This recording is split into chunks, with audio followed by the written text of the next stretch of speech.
ولمن خاف مقام ربه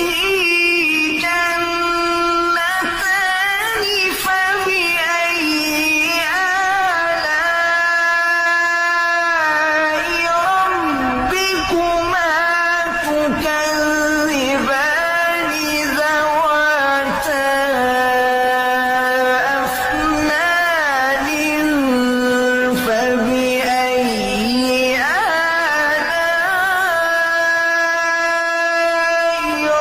ربكما تكذبان فيهما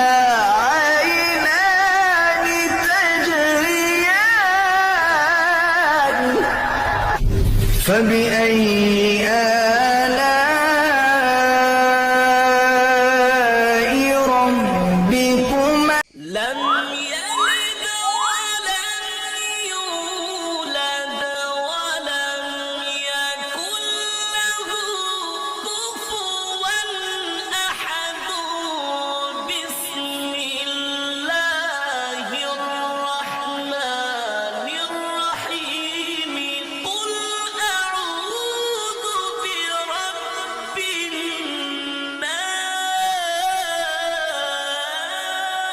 الناس بسم